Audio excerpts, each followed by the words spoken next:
Antes de comenzar no olvides suscribirte, darle like y comentar. Puedes seguirme en mis redes sociales para apoyarme y proponerme nuevas historias.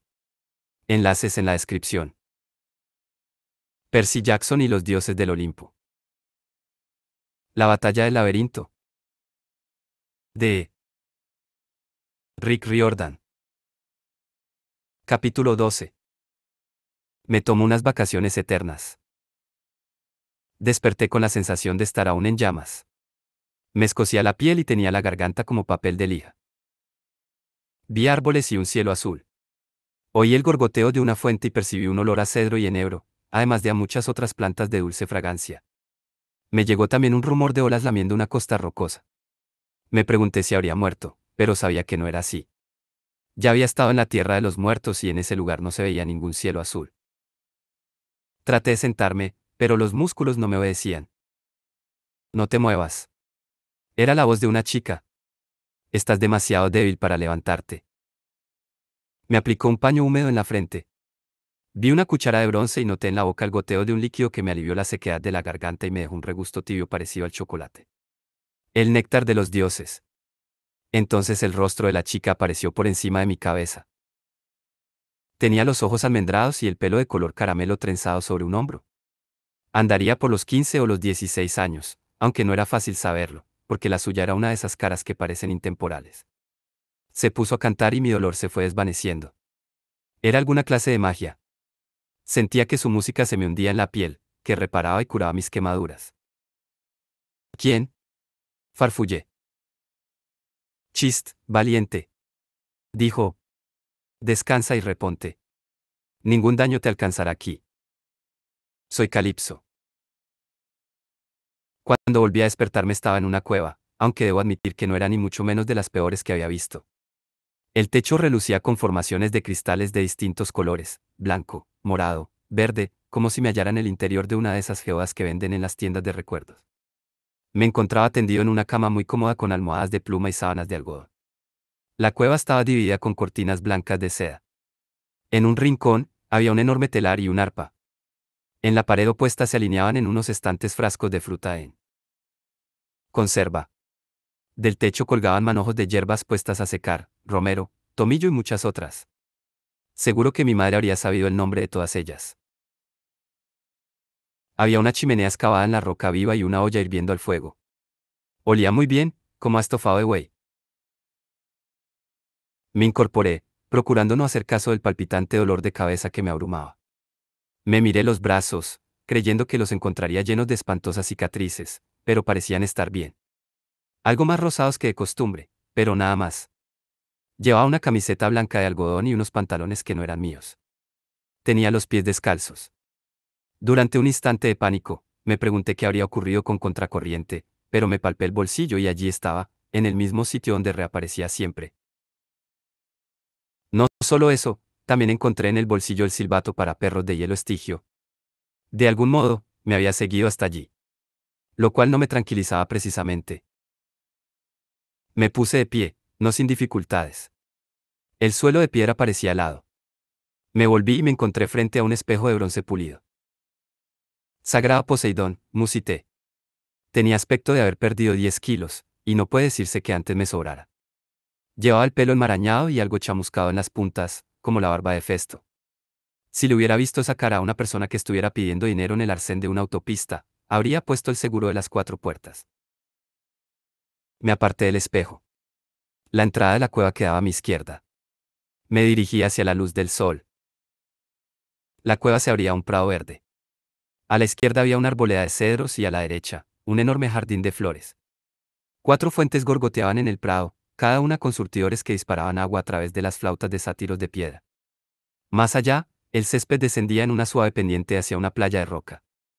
Las olas de un lago chapoteaban contra las piedras. Sabía que era un lago porque lo sabía. Se trataba de agua dulce, no salada. El sol destellaba en la superficie y el cielo estaba del todo azul. Parecía un paraíso, lo cual me puso nervioso. Cuando te las has visto con fenómenos mitológicos durante unos años, aprendes que los paraísos suelen ser sitios mortales. La chica con el pelo de color caramelo, la que había dicho llamarse Calipso, estaba en la playa hablando con un hombre. A él no lo veía muy bien, me deslumbraba el reflejo del sol en el agua, pero parecía que discutían. Intenté recordar lo que sabía de Calipso a partir de los viejos mitos. Había oído ese nombre pero no lograba acordarme. ¿Era un monstruo? Apresaba a héroes y los mataba. Pero si tan malvada era, ¿por qué me había dejado con vida? Caminé hacia ella lentamente, porque aún sentía las piernas entumecidas. Cuando la hierba dio paso a la grava, me concentré en el suelo para no perder el equilibrio y, al levantar otra vez la vista, descubrí que la chica estaba sola. Llevaba un vestido griego blanco sin mangas con un escote circular ribeteado de oro. Se restregó los ojos como si hubiera estado llorando. Bueno, dijo, procurando sonreír, por fin despierta el durmiente. ¿Con quién hablabas? La voz apenas me salía y, más que hablar, croaba como una rana chamuscada. Ah, solo era un mensajero, contestó. ¿Cómo te sientes? ¿Cuánto tiempo he pasado inconsciente? Tiempo, dijo Calipso, pensativa. El tiempo siempre resulta algo difícil aquí. La verdad es que no lo sé, Percy. ¿Sabes mi nombre? Hablabas en sueños. Me sonrojé. Ya. Me lo han dicho otras veces. Sí. ¿Quién es Annabeth? Ah, una amiga. Estábamos juntos cuando. Espera. ¿Cómo he llegado hasta aquí? ¿Dónde estoy? Calipso levantó la mano y pasó los dedos por mi pelo enredado. Retrocedí, nervioso. Perdóname, se disculpó. Me he acostumbrado a cuidar de ti. ¿Cómo llegaste aquí? Me preguntas. Caíste del cielo. En el agua, ahí mismo. Señaló el otro lado de la playa. No entiendo cómo has sobrevivido. El agua pareció amortiguar tu caída. Y en cuanto al dónde, estás en Ogygia. ¿Y eso queda cerca del monte Saint Helens? Le pregunté, porque andaba fatal de geografía. Calipso se echó a reír. Una risita contenida, como si lo encontrase muy gracioso pero no quisiera avergonzarme. Era mona cuando se reía. No queda cerca de ninguna parte, valiente, explicó. Ogygia es mi isla fantasma. Existe por sí misma, en todas partes y en ninguna. Aquí puedes curarte a salvo. Sin ningún temor.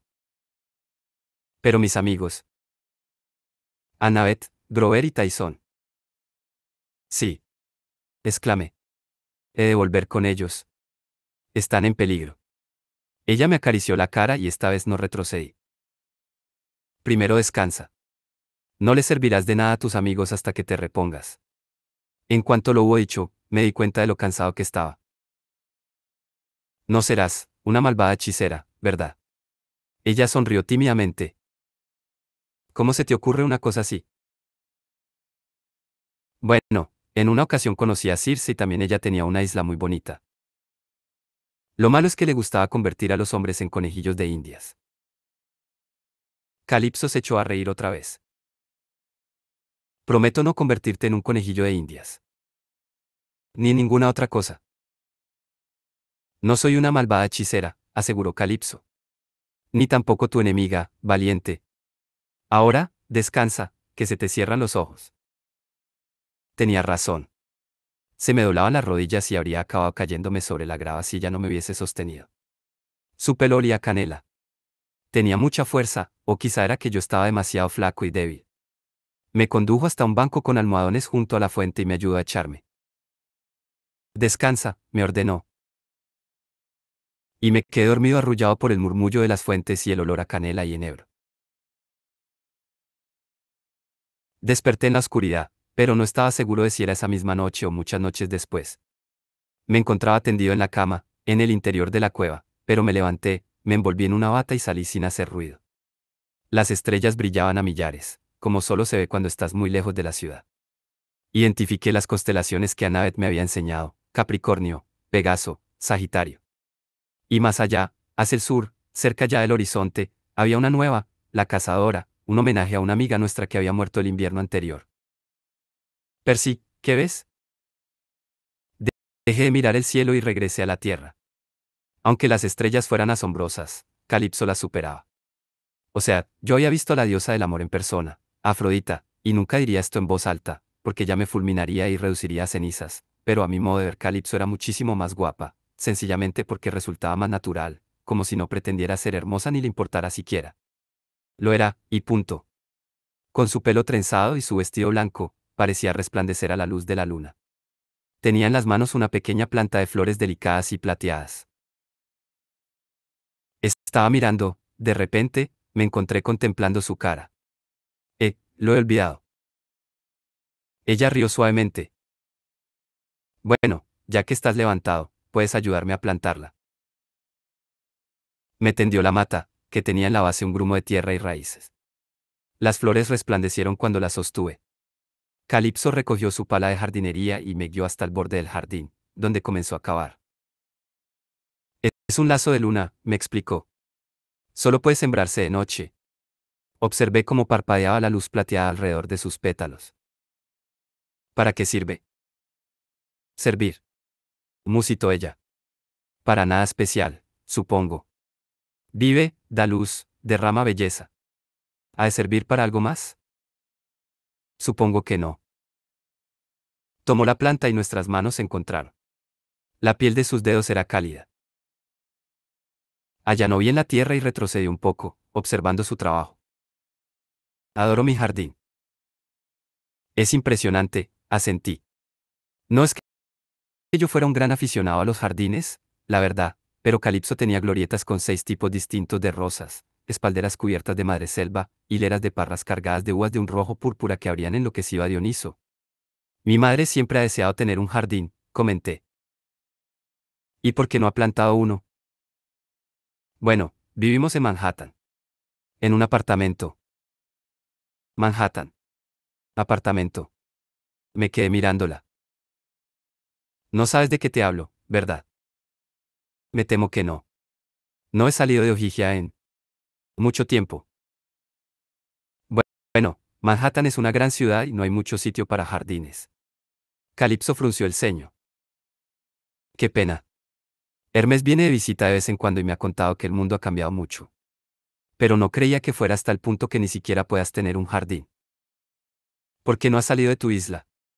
Ella bajó la mirada. Es mi castigo. ¿Por qué? ¿Qué hiciste? ¿Yo? Nada. Pero me temo que mi padre sí hizo lo suyo. Se llama Atlas. Al oír su nombre sentí un escalofrío.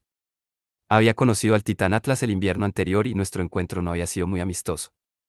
El titán había intentado matar a casi todas las personas que me importaban. Aún así, dije, vacilante, no es justo castigarte por lo que haya hecho tu padre. Conocí a otra hija de Atlas. Se llamaba Zoe. Una de las personas más valerosas que he conocido. Calipso me estudió un buen rato con ojos tristes. ¿Qué pasa? Pregunté. Ya te sientes curado, mi valiente. ¿Crees que pronto estarás en condiciones de partir? ¿Cómo? No lo sé. Removí las piernas. Las tenía entumecidas. Y me estaba mareando después de estar tanto rato de pie. ¿Tú quieres que me vaya? Yo, su voz se quebró. Nos veremos por la mañana. Que duermas bien. Y se alejó corriendo hacia la playa. Estaba demasiado perplejo para hacer otra cosa que mirarla mientras ella desaparecía en la oscuridad. No sé cuánto tiempo transcurrió exactamente. Como había dicho Calipso, era difícil percibir el paso del tiempo en la isla. Sabía que debía marcharme. Mis amigos estarían preocupados.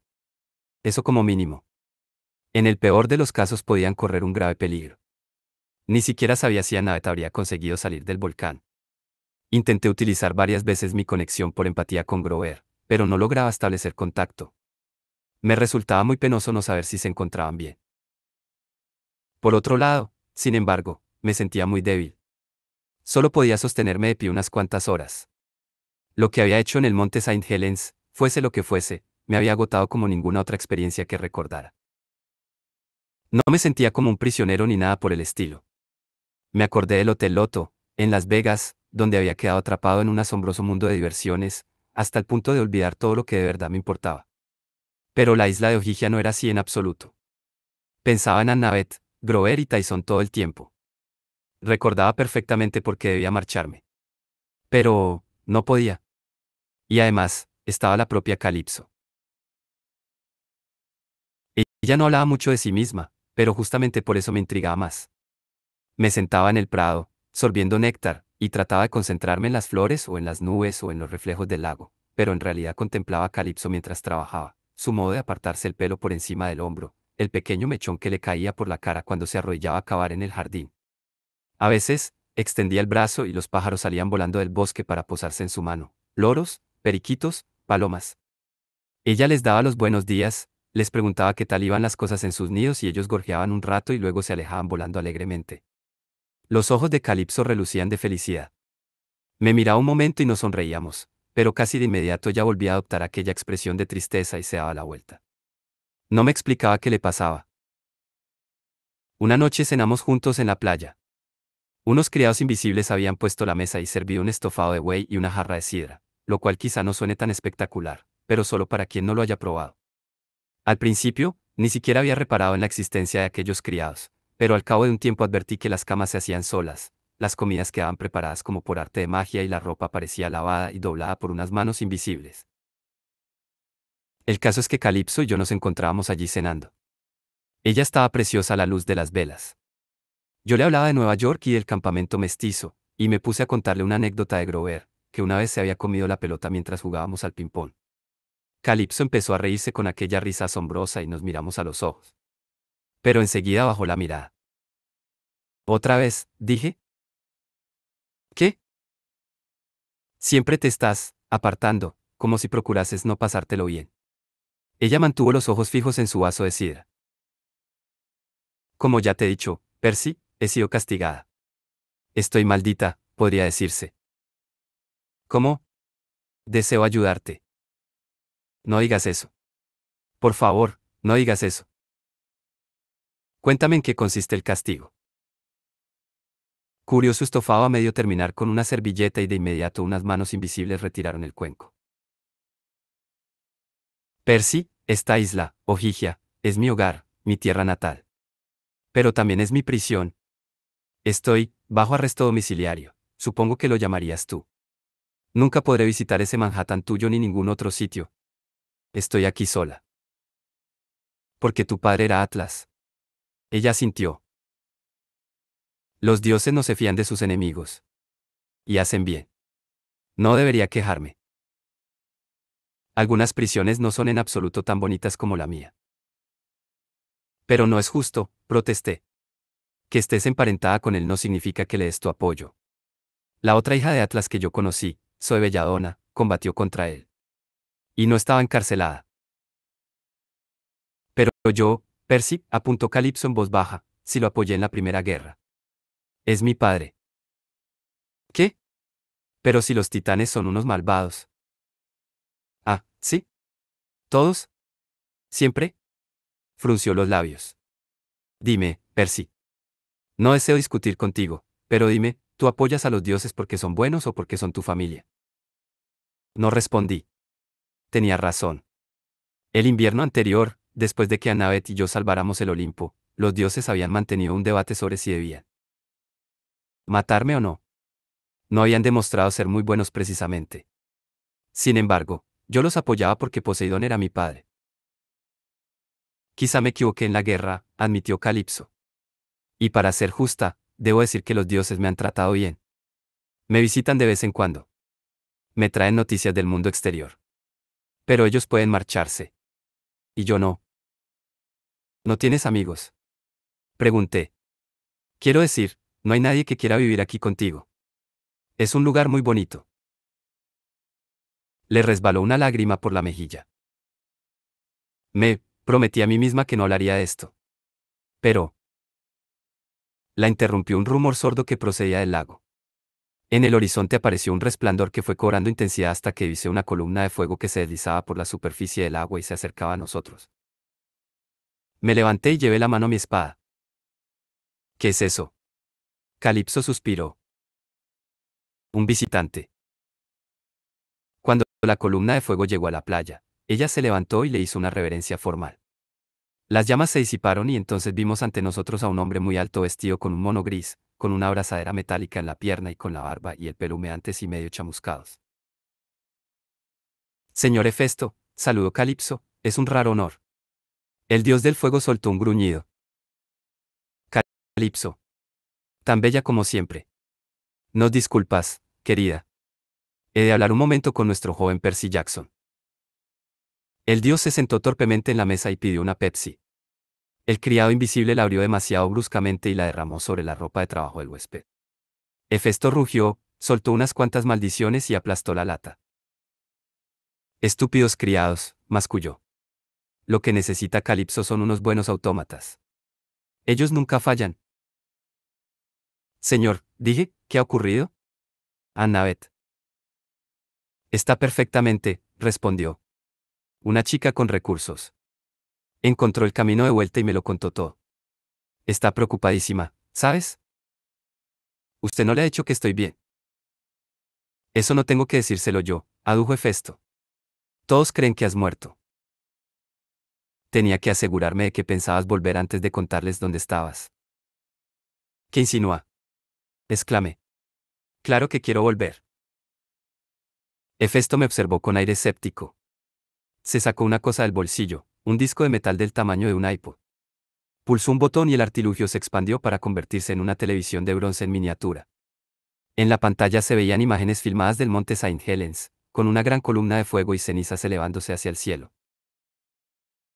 Todavía se ignora si podrían producirse nuevas erupciones, decía el locutor. Las autoridades han ordenado la evacuación de casi 500.000 de personas como medida de precaución. Entretanto, las cenizas han llegado a caer en puntos tan alejados como el lago Tahoe o Vancouver, y el área entera del monte Saint Helens ha sido cerrada al tráfico en un radio de 150 kilómetros. Aunque no se ha informado de ninguna víctima mortal, entre los daños se incluyen. Hefesto apagó el aparato. Desencadenaste una buena explosión. Me quedé mirando la pantalla de bronce. 500.000 de personas evacuadas. Daños. Heridos. ¿Qué había hecho? Los telequines fueron dispersados, me dijo el dios. Algunos se volatilizaron. Otros huyeron, sin duda. No creo que vuelvan a utilizar mi fragua próximamente. Aunque tampoco yo, por otro lado. La explosión hizo que Tifón se agitara en su sueño. Tendremos que esperar y ver. Yo no podría haberlo liberado, ¿verdad? Quiero decir, no soy tan poderoso. El dios refunfuñó. No tan poderoso, ¿eh? Menudo cuento. Eres hijo del agitador de la tierra, muchacho. No conoces tu propia fuerza. Aquello era lo último que deseaba oírle decir. Yo no había sido dueño de mí mismo en aquella montaña. Había liberado tanta energía que a punto había estado de vaciarme de toda la vida que había en mí y de volatilizarme también. Y de pronto descubría que me había faltado muy poco para destruir el noroeste de Estados Unidos y para despertar al monstruo más horrible que habían apresado los dioses jamás. Tal vez yo fuera demasiado peligroso. Tal vez sería mejor para mis amigos creer que había muerto. ¿Y Grover y Tyson? Pregunté. Hefesto meneó la cabeza. Ninguna noticia, me temo. Imagino que siguen atrapados en el laberinto. ¿Qué se supone que debo hacer? Hefesto hizo una mueca. Nunca le pidas consejo a un viejo lisiado, muchacho. Pero te diré una cosa. ¿Has conocido a mi esposa? Afrodita. La misma. Una mujer astuta, muchacho. Ten cuidado con el amor.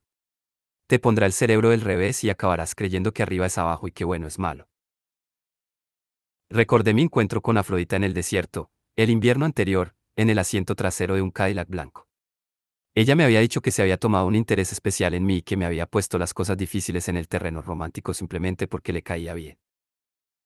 ¿Será esto parte del plan? Pregunté. ¿Ha sido Afrodita la que me ha hecho aterrizar aquí? Posiblemente. Difícil saberlo tratándose de ella. Ahora, en caso de que decidieras marcharte de este lugar, y yo no voy a decirte lo que está bien y lo que está mal, te prometí una respuesta para vuestra búsqueda. Te prometí revelarte cómo llegar a Dédalo. Bueno, la cosa es así. No tiene nada que ver con el hilo de Ariadna. No exactamente. Desde luego, el hilo funciona. Es lo que buscará el ejército del Titán. Pero la mejor manera de moverse por el laberinto. Teseo contaba con la ayuda de la princesa. Y la princesa era una mortal. Sin una gota de sangre divina, pero muy lista. Y capaz de ver, muchacho. Ella veía con toda claridad. Lo que estoy diciendo, es que yo creo que tú sabes cómo orientarte en el laberinto. Por fin lo comprendí. ¿Cómo no me había dado cuenta antes? Tenía razón. La respuesta había estado a mi alcance desde el principio. Sí, admití. Sí, lo sé. Entonces has de decidir si vas a marcharte o no. Yo, quería decir que sí. Claro que me marcharía. Pero las palabras se me atascaban en la garganta. Me sorprendí a mí mismo contemplando el lago y, de pronto, la idea de partir me pareció muy dura. No lo decidas aún, me aconsejó Hefesto. Aguarda hasta el alba. Ese es un buen momento para tomar decisiones. ¿Dédalo se dignará siquiera ayudarnos? Le pregunté. Si le proporciona a Luke un medio para cruzar el laberinto, estamos perdidos. He visto cosas en sueños. Dédalo mató a su sobrino. Se llenó de amargura y de ira y... No es fácil ser un gran inventor, respondió Hefesto con voz ronca. Siempre solo. Siempre incomprendido. Es fácil amargarse y cometer terribles errores. Resulta más complicado trabajar con personas que con máquinas. Y cuando rompes a una persona, ya no puedes arreglarla. Hefesto acabó de limpiarse los restos de Pepsi de su ropa. Dédalo empezó bien. Ayudó a la princesa Ariadna y a Teseo porque le inspiraron compasión. Intentó hacer una buena obra. Y toda su vida quedó malograda por ello. ¿Eso fue justo? El dios se encogió de hombros. No sé si Dédalo te ayudará, muchacho, pero no te atrevas a juzgar a nadie hasta que hayas entrado en su fragua y trabajado con su martillo, ¿de acuerdo? Lo intentaré. Hefesto se levantó. Adiós, muchacho. Hiciste bien destruyendo a los telequines. Siempre me acordé de ti por ese motivo. Sonaba despedida definitiva. El dios volvió a transformarse en una llamarada y se deslizó sobre el agua, alejándose hacia el mundo exterior. Caminé durante horas por la playa. Cuando volví al prado finalmente, ya era muy tarde, quizá las 4 o las 5 de la mañana, pero Calipso seguía en su jardín, cuidando las flores a la luz de las estrellas. Su lazo de luna emitía un resplandor plateado y las demás plantas respondían a su magia con destellos rojos, amarillos y azules. Te he ordenado que regreses, adivinó Calipso. Bueno, no ordenado. Me ha planteado una lección. Me miró a los ojos. Prometí que no te lo propondría. ¿El qué? Que te quedaras. ¿Quedarme? ¿Cómo? Me sorprendí. Para siempre. En esta isla serías inmortal, dijo ella en voz baja. No envejecerías ni morirías. Podrías dejar la lucha en manos de los demás, Percy Jackson. Podrías escapar de tu profecía. La miré, atónito. ¿Así como así? Ella sintió. Así como así. Pero, mis amigos. Calipso se levantó y me tomó la mano. Su piel me transmitió una cálida corriente por todo el cuerpo. Me preguntaste por mi maldición, Percy. No quería contártelo. La verdad es que los dioses me mandan compañía de vez en cuando. Cada 1000 años más o menos, permiten que llegue a mis costas un héroe, alguien que necesita mi ayuda. Yo lo cuido y me convierto en su amiga. Pero nunca sucede al azar. Las moiras se encargan de que el tipo de héroe que me envían. Le tembló la voz y tuvo que detenerse. Estreché su mano con más fuerza. ¿Qué? ¿Qué he hecho para entristecerte? Envían una persona que nunca puede quedarse, susurró. Que nunca puede aceptar la compañía que le ofrezco más allá de un breve periodo de tiempo. Me envían un héroe del que no puedo evitar, precisamente el tipo de persona del que no puedo evitar enamorarme. La noche se había quedado en silencio, salvo por el gorgoteo de las fuentes y el murmullo de las olas en la playa. Me costó un rato comprender lo que estaba diciendo. Yo, dije. Si pudieras verte, reprimió una sonrisa, aunque todavía tenía lágrimas en los ojos. Claro que sí. Tú. Por eso procurabas apartarte de mí. Lo he intentado con todas mis fuerzas, pero no puedo evitarlo. Las moiras son crueles. Te enviaron a mí, mi valiente, sabiendo que me romperías el corazón. Pero, yo solo. O sea, solo soy yo. A mí me basta, aseguró Calipso. Me dije a mí misma que no hablaría de ello, que te dejaría marchar sin proponértelo siquiera. Pero no puedo. Supongo que también eso lo sabían las moiras. Podrías quedarte conmigo, Percy. Me temo que solo así serías capaz de ayudarme. Contemplé el horizonte. Las primeras luces del alba teñían el cielo de rojo. Si me quedaba allí para siempre, desaparecería de la faz de la tierra y viviría con Calipso, atendido por criados invisibles. Plantaríamos flores en el jardín, hablaríamos con los pájaros, caminaríamos por la playa bajo un cielo siempre azul. Sin guerras. Sin profecía. Sin tener que tomar partido. No puedo, le dije. Ella bajó la mirada con tristeza. Nunca haría nada que te perjudicara, pero mis amigos me necesitan. Y ahora sé cómo ayudarlos. Debo volver. Ella tomó una flor de su jardín, una ramita de lazo de luna plateado. Su resplandor se desvaneció al salir el sol. El alba es buen momento para tomar decisiones, había dicho Hefesto. Calipso me metió la flor en el bolsillo de la camiseta. Se puso de puntillas y me besó en la frente, como dándome una bendición. Entonces vamos a la playa, mi héroe valiente. Te indicaré el camino. La balsa era un rectángulo de 3 metros cuadrados hecho con troncos amarrados. Provisto de un palo a modo de mástil con una sencilla vela blanca. No daba la impresión de estar preparada para navegar, ni por el mar ni por un lago. Esta balsa te llevará a donde deseas, me prometió Calipso. Es bastante segura. Le tomé la mano, pero ella la apartó suavemente. Quizá pueda visitarte, dije. Ella negó con la cabeza. Ningún hombre encuentra Ojigia 2 veces. Una vez que te vayas, no volveré a verte. Pero... Márchate, por favor. Se le quebró la voz. Las moiras son crueles, Percy. Acuérdate de mí. Te lo prometo. Subí a la balsa y de inmediato empezó a alejarse de la orilla. Mientras me internaba en las aguas del lago, me di cuenta de que las moiras eran realmente muy crueles. Le enviaban a alguien que ella no podía evitar amar. Pero eso funcionaba en ambos sentidos, porque yo me acordaría de mi salvadora durante toda la vida. Calipso permanecería para siempre en mi interior como un enorme interrogante, ¿y sí? En unos minutos, la isla de Ojigia se perdió entre la niebla y me encontré navegando hacia el sol naciente. Entonces le dije a la balsa lo que debía hacer. Le indiqué el único lugar en el que podía pensar. Necesitaba el calor de mis amigos. Al campamento mestizo, dije. Llévame a casa.